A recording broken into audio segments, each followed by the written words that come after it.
ሰላም ካፊያው ዘመህር ነኝ። በወኬንድ ቶክ መሰናዶ ልወዞዞ በግሬ ላይ ትገኛላችሁ። ሀገሩን ሰላም በላውን ተብሪድ ያድርግልን። ሸረኛና ደታ ባንድ ላይ ሲሄዱ በሸረኛው በኩል ተነዷልና መንገዱ እኛም ከሸረኞቹ መንገድ ይጠብቀና እየነገርናቸው እያረጉት ዋዛ ከተለመለመው የተላጠው በዛ ብለዋልና ምቀኛና ሴረኛን ጉልበቱን ቀጠማ አድርጎት ሲያበቃ ሀገራችንን ካስማ የማይነቀነቅ የብረት ካስማ የማይቆረጥም የብረት ቆሎ ያድርግልን። እንደተለመደው ዛሬም እዚህ በመገኘት ግራቀኙን ጎበኛለን። እስከወደዳችሁ ብቻ ተከተሉን፣ ግን ላይክ ሼር ማድረግ እንዳይረሳ።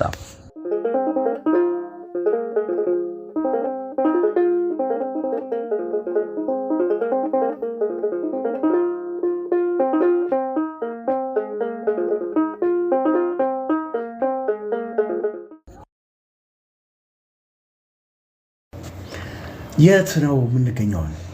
አሁን የምንገኘው አንተ የት ይመስልሃል? ቄራ ነው፣ ግን ተቀያይሯል። በጣም ልወዞዞ በግሬ ወኬንድ ቶክ ዛሬ ቄራ ተገኝተናል። ግራ ቀኙን እናያለን። ቄራ እንግዲህ በርካታ ታሪክ ያለው ሰፈር ነው። አስገራሚ ጀብዱ እንብድና የሚፈጸምበት ኢቭን ፖሊስ ደፍሮ የማይገባበት ሰፈር ነው። ቄራ ሲባል እንግዲህ ትዝ የሚለው ነገር ምንድነው ካላችሁ በሬ ነው። የቄራዎች ድርጅት አለ እዚህ። የሰፈሩ ወጣት አብዛኛውን በበሬ ላይ የተመሰረተ ነው ህልናው ብንል ውሸት አይሆንም። በተለይ በቀይ በኩል የምናየው ይሄ ግቢው የቄራዎች ድርጅት ግቢ ነው። በዛኛው ሳይድ ደግሞ በረቱ የነበረበት ነው። እንግዲህ እዚህ ሰፈር በጣም የማይረሳ ልጅ ያሬድ የሚባል አንድ ጎረምሳ ነበር። ያሬድ ስመጥሩ ነው በቄራ። ያሬድ በጥፊ ከሚመታ ሲኖትራክ መኪናው ይሄ ትራክ አለ ትልቁ መኪና እሱ ቢገጭ ይሻላል ይባላል። ጣቶቹ ሳይቀሩ የፈረጠሙ ናቸውና በጥፊ ከመታ ትወድቃለህ። ሌላው ደግሞ ያሬድ በጣም የሚገርም ተግባሩ ዱርዬ ብቻም አይደለም። ያሬድ ከተለያዩ ክፍለ ሀገር የሐረር ሳይቀር ሰንጋዎች ገበሬዎች ይልኩለታል። 30-40 ሰንጋ ዋጋቸው ተተምኖ ይሰጣል። እሱ በዋጋቸው ላይ ጨምሮ ፈርቅ ይዘና ወደ በባንክ ወደ ሰዎቹ እንዲደርስ ያረግ ነበር። ያሬድ ሌላው ደግሞ የሚነሳበት ነገር ያሬድ አለ ካለ በቃ አንድ ነገር አለቀ። ታረቁ ካለ መታረቅ ነው። ምክንያት መዘርዘር አይፈልግም። ብር ወስዶ ነበር አልመልስም አለ መልስ እንጂ ለምን መሰለህም አልመልሰው የሚባል ነገር የለም። አይሰራም። በሬ በጥፊም ይጥላል የሚባል ነገርም አለ። እንግዲህ ምናልባት አንዳንዴ ያጋናውትም ሊሆን ይችላል። ዞሮ ግን ቂጡን የጣለ ዱርዬም ቢሆን ግን በጣም ታማኝና ግን ለሰፈሩ ሰዎች በጣም ጥሩ የነበረ አስታራቂ ሰው በልቶ የሚጠግብ ነው። አንዴ ላቋርጠና ይኸውልህ ቄራ እዚህ ጋር በጣም ትራፊክ ጃም ነበር 11 ሰዓት ስራ መውጫ ሰዓት ላይ። አሁን ይሄ ዋሻው ከተሰራ በኋላ ግን ተንፈስ ብላለች ቄራ። እንደምታየው መብራት አለ፣ በቀላሉ መኪናዎች ይተላለፋሉ። ማሳለጫውም ሰፋ ብሏል እኮ ቄራ የነበረው ጥቅጥቅ ያለው ነገር አሁን ሰፊ ነው። ቆይተው ውጪ የነበሩ ሰዎች እርግጠኛ ነኝ ቢያዩት ቄራ ነው ብለው ለማለት የሚከብዳቸው ነገር አለ። አሁን ያለነው ቄራ እምብርቷ ላይ እንግዲህ እምብርት ካላት እምብርቷ ላይ ነው። በመሃል የሚያልፈው ይሁት እንግዲህ በሁለት መስመር አንደርግራውንድ ውስጥ ስለሚያልፉ በላይ የሚሄደው መኪና ለብቻው አለ። ስለዚህ ተሳልጧል በትክክልና እዚህ ጋር የትራፊክ ጃሙ ቀንሷል። ማስተንፈሻዎች አሉ፣ ዙሪያውን አለ። በላይ በኩልም እንደዚህ አለ። ፊት ለፊት የምናየው በረቱ የነበረበት ነው። ግራ ቀኙ ነው እንግዲህ። መልካም። ስለ ቄራ ሲነሳ ብዙ ነገር ማንሳት ይቻላል። የሚገርምህ የከተማ ልጆች ሆነው ግን ስለ በሬ ባህሪያት ብዙ ያውቃሉ። በተለይ ከፊጋ በሬ ጋር ፊጋ የሚደነብር በሬ አለ አይደል? ከተማው ሲገባ ህዝብ ይበዛል። የመኪና ክላክስ እነዚህ ያስደነግጡትና ሲደነብር እነሱ ይዘው ገንዘብ ይቀበላሉ። ከዚህ ጋር አንዳንድ የወጉትና በሞተር ሮጦ ሄደው ይዙና የያዙበትን ገንዘብ የሚቀበላሉ ይባላል። በሁለት መልኩ ነው። አንዱ ደንብሮ የሚሄደውን፣ ሁለተኛ ደግሞ እነሱ አስደንብረው በሞተር ሳይክል በገመድ ይሄ ያው ማርልቦሮ ላይ እንደምታዩ በፈረስ እንደዛ አያያዛቸው ሁሉ ለየት ይላል እና ከበሬ ጋር በጣም የተቆራኘ አስተዳደግ ነው ያላቸው ብዙዎቹ። ቄራ ሲነሳ እንግዲህ በረቱ ነው የሚታወሰው። ከዛ ባሻገር ደግሞ በዛኛው በኩል በጣም ይሸት ነበር። ቄራ መግባትህን ራሱ በታክሲ ውስጥ እያወራ ስትሄድ ቄራ መድረስን ታክሲ ውስጥ ሁሉ ይሸት ነበር የሆነ ሰዓት ላይ ግን ኬሚካል የሚረጭ ኬሚካል መጣና ሽታው ጠፋ። ኢትዮጵያዊ ነው ሽታውን የሚያጠፋ የሰራው ኢትዮጵያዊ ባለሙያ ናቸው እና በጣም ከባድ ነው። እነሱ ግን ለምደውታል። ለኛ አዲስ ነው እንጂ እዛው ሰፈር ያለው የተላመደው ነው። ስለዚህ ምንም ችግር እንደሌለ ነው የሚታየው። ሌላ ስለ ቄራ ሲነሳ እኔ የማስታውሰው መደባደብ በቃ ቄራ ሲባል የቄራ ልጅ በጣም ሁሉም ተደባዳቢ ነው የሚመስልህ። ደግሞ ተፈሪም ነበሩ እንደ ከተማ ካየው እንደ አዲስ አበባ ሰፈረ መጥተው ተደባድበው ሊሄዱ ይችላሉ። አዎ በጣም እንደ ቄራ ልጅ ነኝ በጣም ይፈራ ነበር። በተለይ ኢህአዴግ ከመግባቱ በፊት እኮ የነበረው ፖሊስ ራሱ ደፍሮ አይገባም ነበር። አሁን ያው ከተማው በጣም እየሰፋ ሲሄድ ምናልባት ቀዝቀዛል እንጂ የግሩፕ ጸብ ሲኖር ራሱ ይፈሩ ነበር ቄራዎች። አዎ ከዚህ ከተደባዳቢዎች ጋር ድንገት የኛ ሰፈር ልጅ በአጋጣሚ ግሪንጭ የሚባል እዛ ሰዎች ጋር ሄዳል ዘንጧል። ጅንስ በጅንስ በፊት ይለበስ ነበር አይደልና የውጭ ጫማ ነው ያደረገው። ከውጭ የመጣ ጓደኞቹ አምጥተውለት ሲሄድ ጠሩት። እስኪ አሉት፣ ጫማውን አዩት፣ አስወለቁትና የራሳቸውን ከስክስ ነው ብዙ ጊዜ የሚያደርጉት አይደለ ለስራ እንዲመቻቸው በረት አካባቢ ተለቀቀው ከስክሱን በአዲስ ጫማ ለውጠውታል ይባላል። እንደዛ የነሱን ጫማ እሱ ለብሶ መጣ። ያውላችሁ እንግዲህ መሀል እምብርቷ ቄራ እንዲህ አልነበረም። መኪና ጭንቅንቅ ነበረ። ይሄ አንደርግራውንድ ያለው ዋሻ ቀደም ያሳየኋችሁ በዛም በኩል እናየዋለን ዞረን። እሱ ከመጣ በኋላ ግን ይሄኛው አስፋልት አያችሁት ዘና ብላችሁ የምትሄዱበት ነው። የእግረኛ መንገድን በነገራችን ላይ እንደዚህ አልነበረም። ቄራ በጣም ጠባብ ነበረ። አስፋልት ዳር ላይ ነው። ሱቆች፣ ድርጅቶች ነበሩ። እነሱም በራቸው እዛው መንገዱ ድረስ ስለሚመጣ ጠባብ ነበር። ይሄ ግን ይኸውት ከኛ በቀኝ በኩል ያለው አየው ስፔሱ ሰፊ ስፔስ አለ። ቄራ ሌላው የቄራ አካባቢ ልጆች ወይም ሰዎች ልክ እንደ መርካቶ ይሄ የሚሯሯጡ ናቸው። ይሰራሉ፣ ሳንቲም አይጠፋም። ለፍቶ አዳሪ። በነገራችን ላይ የሆነ ሰዓት ላይ እኮ ኢንጂነር ታከለ ኡማ ሲመጣ ሞተር ሳይክል ሲከለከል በጣም የተቸገሩት እነሱ ነበሩ። ምንድነው ሞተረኞች ናቸው አብዛኞቹ። ቀደም ሲል ፊጋ በሬና ሯጦ ይዙ ነበር። ከዛ ባሻገር ግን ባለጋራጆች ይላላካሉ። መርካቶ ሄደው እቃ ገዝቶ ቶሎ በሞተራቸው ባጭር ጊዜ ውስጥ ይደርሳሉ። ስፔር ፓርት ብዙ ነገሮች ቄራ በቃ በጣም እኮ ያልተነገረላት ያልተዘመረላት ሰፈር ብዙዎች የወጡላት ብዙ ሰዎች ደግሞ የደመቁባት ነች ማለት ይቻላል። እነሱ እናንሳ እስቲ። ቄራ አሁን ለምሳሌ አብደላ ተርፉ የሚባል ነበር። አይኑ ታውሮ ነበረ። የሆነ ሰዓት ላይ እርዳታ ሲያሰባስቡለት ነበረ። እነ ሰማይ ፈረጃ እንግዲህ ታሪኩ ተጋን ይሆን አላውቅም እንጂ ሰማይ ፈረጃ በጣም የሚፈራ ሰው ነው። እንደውም የሆነ ሰዓት ላይ ሰው ገሎ እስር ቤት ገባ። ከእስር ቤት ወጥቶ የፈረደበትን ዳኛ እንደገና ገሎ መልሶ ከርቼል የገባ ተብሎ የሚወራለት ነበረ ሰማይ ፈረጃ። እንግዲህ ቄራ ልጆች ኮሜንትም ታደርጉልናላችሁ ብለን እናስባለን።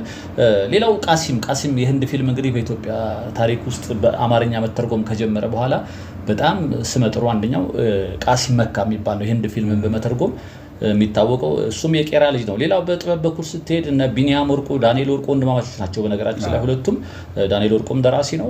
መጽሐፍቶች አሉት፣ የልጆች መጽሐፍት አሉት፣ ለአዋቂዎች የሚል መጽሐፍት አሉት። ቢኒያም ወርቁ ደግሞ ጸሐፊ ተውኔት ነው። የአልማዝ ቀለበት የሚል የመሳሰሉ። ዳንኤል ወርቁ በጣም በርካታ ተውኔቶች አሉት። የሰፈሩ ልጆች ያበቃቸው እነ ፈቃዱ ከበደ፣ ሰለሞን ቦጋለ የመሳሰሉ። በእግር ኳስ ስትሄድ አስራት መገርሳና ኩኩሻ እኛ የምናውቃቸው ነው። ድንገት የመጡልን ነው የምናስታውሰው እንጂ ቄራ በጣም በርካታ ልጆች አሉ። በኮሜንት ላይ እርግጠኛ ነኝ ይጠቅሱልናል። አዎ ቄራን ስናነሳ ብዙ ማለት የሚቻልበት ሁኔታ አለ። ይተባበራሉ። ይሄ መተባበር ማለት ቅድም ካልነው ውጪ ማህበራዊ ኑሯቸው እጅግ በጣም የተጠናከረ አብሮ መብላት፣ አብሮ መጠጣት፣ ለጓደኛ እስከ መሞት ድረስ የሚደርሱ በጣም ጥሩ ዜጎች የነበሩባትና እየቀዘቀዘ መምጣቱ ግን አሁን በጣም ነው እንትን የሚለኝ። ቄራ ሲባል የሚታየኝ ብዙ ሰፊ ነገር ነው። ሌላው ረሳነው ደግሞ ቄራ ቅድም እና አስራት መገርሳ ስናነሳ አልማዝዬ ሜዳ በጣም በርካታ ልጆች እንግዲህ የኛ ሀገር እንዳለመታደል ሆኖ ወደ ክለብ ለመግባት እጅግ ፈታኝ ነው። አልማዝዬ ሜዳ ላይ ግን በጣም የሚገርም ጨዋታ የሚጫወቱ ታዳጊዎች አሉ። የሚገርመው ወደ ክለብ ከመግባታቸው በፊት እድሜያቸው ያልፋል። ክለብ ለመግባት የደላላው አትዛ ቀረብ ያሉ ሰዎች ሲያወሩ ሰማሪ በጣም ያስፈራል። እንደ ችሎታ አለህ እና ቀጥታ ወደ ክለብ አትገባም። በጣም በርካታ ልጆች ይመክነው የቀሩበትም ነው አልማዝዬ ሜዳ። ምንኛ ሀገር ፉትቦልን ካነሳ እኮ 30 ረግጠህ ነው እኮ በወጣቶች መጀመሪያ ስታዲየም የምትገባው ስታዲየም ለመጫወት። ስለዚህ ትንሽ እንደተጫወት እድሜ ይገፋል፣ ለተለያየ ሱስ ትጋለጣለህ። ቢሮክራሲው በጣም የሚያሳዝን ነው። በቃ እኔ እንጃ። እና አልማዝዬ ሜዳም በእነ ሰለሞን ቦጋለ መኖሪያ አካባቢ ይመስለኛል ዝም ብዬ ስገምት። እዛው አካባቢ ነው። ይኸውላችሁ እንግዲህ ቄራ ዙሪያውን እየዞር ነው። እግረኛ መንገዱን እያያችሁት ነው። ይኸውላችሁ ማሳለጫ እኛ በዛ በኩል ዞር ነው እንመለሳለን። በግራ በኩል ወደ ጎተራ የሚወስደው መንገድ ነው። ይሄ ከላይ ብሪጅ አለ። ብሪጁን ተከትላችሁ ትሄዳላችሁ። ብቻ ግን በደንብ የተሳለጠ መንገድ ጎተራ እና ቄራ ልክ እንደ ጎተራ አሁን በጣም ቀለል ብሏታል። ትራፊክ ጃም አይኖርባትም። በዛኛው በኩል እስኪ እንሄድና ጥሩ ማስተንፈሻ መንገዶች ሰፋፊ ናቸው። አደባባይም ብንል የእግረኛውንም አለ፣ ዋናውም ደግሞ በላይም ደግሞ አለ አይደለ? ይሄ በላይም ይሄዳል፣ በታችም ስለሚሄድ ማስተንፈስ ይችላል። በጣም ማስተንፈስ መጨናነቁን ቀንሷል። በጣም ቀንሷል። ይሄ ኢቭን መሻገሪያው እዚህ አታዩም? ረጅም ነው አሁን የተሻገርንበት። ይሄ እንግዲህ ይሄ አሁን እንደዚህ አልነበረም። ታስታውሱት ከሆነ ሻይ ቡና ማለት ይቻላል። ሽንት ከመጣ የተፈጥሮ ጉዳይ ገባ ብሎ መሽናት ይቻላል። ይሄ በነገራችን ላይ ፋውንቴን አለ፣ ያው ቀን አለው። እንግዲህ እኛ በቀረጽንበት ቀን የለም እንጂ ከስር የሚታያችሁ ይሄ ተፈጥሮ ድንጋይ ነው የሚመስለው። የተፈጥሮ የገጠር አካባቢ ያለ ተፈጥሮ ድንጋይ ነው የሚመስለው። ከፊት ለፊቱ ይሄ የተፈጥሮ ነው የሚመስለው አይደለም፣ ግን ሻይ ቡና መባያም አለው። እዚህ ጋር ይሄ ፋውንቴኑ ሲለቀቅ እንዴት እንደሚያምር በጣም ነው የሚያምረው። ሶፍ ኦሞር እንትን ዋሻውን አይነት ነገር ይመስላል። የተሰራ አይደለም የሚመስለው አይደል? ተፈጥሮ ነው የሚመስለው። እንዴት እንዳማረበት እንግዲህ እንደምታዩት ነው። እዚህ ጋር ብዙ ነገሮች ነው የፈረሱት። እና ቡና ቦርድ ብዙ ነገሮች ነበሩ። ፍለቢት መንገድ ላይ ትሮች ነበሩ። ቄራ እንዳልከው ቀደም እኮ የመኪና ስፔር ፓርቶች መሸጫም በጣም ይበዛ ነበር እና እነሱ በዛ ቀደም በሄድንበትም በኩል በዚህም በኩል በጣም እንትን ብሏል፣ ፈርሰዋል። በጣም መንገዱ በጣም ነው የሰፋው። ይሄ እኛ የምንሄድበት ራሱ እኮ እንትን ነው፣ ግራውንዱ መኪና ያልፍበታል ከታች። አሁን ይሄ ታጠረችው በኩል በዛ በኩል ስንሄድ እናየዋለን። ጥሩ ማሳለጫ ሆኗል። እቺ አሁን የእግረኛ መንገዱ አያት በጣም እንደዚህ አይነት ነገር በጣም ጥሩ እኮ ነው። ይሄኛው መኪና ጋር አትገናኝም። በቃ ይሄ በነገሩ አንዳንድ ነገሮቹ ላይ ይሄ እነ 6 ኪሎን ቢቀማመስ እንደዚህ አይነት ነገሮች ላይ ምናልባት እንትኑ መጥበቡ መሰለኝ መንገዱ አይደል? እሱ ነው። ግን እንዳልኩ ይሄ አሁን እንትን ልማት ኮሪደር ልማት ቴክስ ታይም እኔ በጣም ጊዜ ይፈጃል እንጂ አሁን ከሜክሲኮ እስከ ቡልጋሪያ ማዞሪያ ያለው አስፓልት ብታየው በጣም እንትን ነው ማለት ይሄ ለከተማ የሚመጥን አይደለም። ይሄ ያረጀ የቆየ አስፓልት ነውና የኮሪደር ልማት እንግዲህ ለተመልካቾቻችንም እያሳየን ነበር። አንዳንድ ሰፈሮች ይሄ ልማቱ ያልጎበኛቸው ሰፈሮች ናቸው እያላችሁ እናንተ ኮሜንት ታደርጋላችሁና ጊዜ የሚፈጅ ይመስለኛል። ይሄ ልክ እንደ 5 ዓመት መርሃ ግብር 10 ዓመት መርሃ ግብር እንደሚባለው አዲስ አበባ ለመቀየር እንደዛ ያስፈልጋል እንጂ አንዳንድ ሰፈሮችን አይተህ እዚህ ደግሞ ጸዳውን ስታይ ሰማይና ምድር ነው። በጣም ልዩነት አለ። ይሄንን አይተህ ቄራ አሁን የተሻለ ሆየሆነች ነው የመጣችው። መሀል ከተማ ጋር ደግሞ ስትመጣ ደግሞ ከቅዱስ ጊዮርጊስ ወይም ወደ ሰሜን መዘጋጃ ሰሜን ሆቴል ስታዩ ገና ምንም ያልተጀመረ ነገር አለ። ወደ እንትንም ወደ ራስ ደስታ መጨታ ነው ሄጄ ነበር። በቃ እነሱ ደግሞ ገና አልተነካም። ስታዩ እነዚህ እንደ የነበረ በፊት የነበረው አይነት ከተማ ነው። ኢቨን እዚህ አርከበ ሱቆች አሁን ተቀይረዋል። እንትናቸው ያያችሁ ከለራቸውም ተለውጧል፣ አሰራራቸው ራሱ። ግን እኔ እሱን እንደ ኮሜንት ተነስቶ ድጋሚ ነው የተቀመጠው። የነዛ ለምን ተነሱ?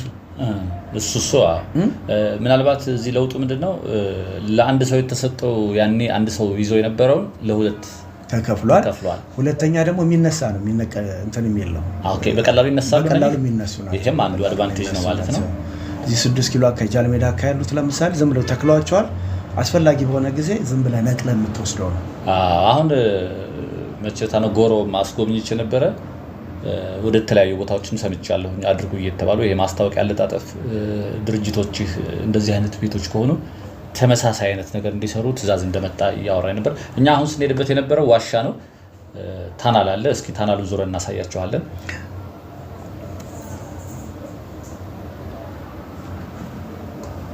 በዚህ ውስጥ ስትገባ ፓርክ ነው። ይሄ ቂርቆስ ክፍለ ከተማ ያሰራው ነው። ይሄን ቦታ ታስተው የባከነ ቦታ ነበር። እዩት። ይሄ ታናል ነው። ይሄ በዚህ ውስጥ መኪኖች ወደዚህ ይመጣሉ።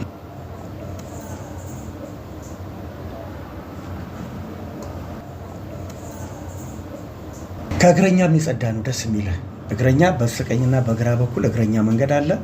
በመካከል በኩል ደግሞ ዋሻው ለመኪና ብቻ ነው። መኪና ነው። በጣም ያሳልጣል። ይሄ ፓርክ ነው። እስኪ ፓርኩን እናያለን። ይኸውት መኪና የሚመጣበት ነው እንግዲህ ዋሻው። ይሄ መሰራቱ ነው እንግዲህ ቄራ ጋር ያለው ከተመረቀ ቆይቷል። በነገራችን ላይ በጣም እንዲሳለጥ መንገዱን ያደረገው እዚህ ጋር ራሱ መኪና በጣም ተጨናንቆ ነበር የምታዩትና እንዲሳለጥ ያደረገው ይሄ ታናል መሰራት ነው። እስኪ ክፍለ ከተማ ያሰራው ፓርክ ነው። እንግዲህ ፓርክ ማለት ምንድነው? ፓርክ በውስጡ ምን ምን ሊያካትት ይችላል? ይሄ ያካትቷል ገብተን ማየት እንችላለን። ይቻላል። ግን ፓርክ ለማለት ብዙ ነገሮችን ማሟላት አለበት። ዝም ብለህ መናፈሻ ስትለው ግን መዝናኛ መናፈሻ ንጹህ አየር ነው። ፓርክ ስትል ግን የሚታዩ ነገሮችም ይኖራሉ፣ የሚጎበኙ ምናልባት እንስሳቶችም ሊኖሩ ይችላሉ። እስኪ ካለ ለምን ገብተን ቸክ አናደርግም? እስቲ እንየውና እውነት ፓርክ ነው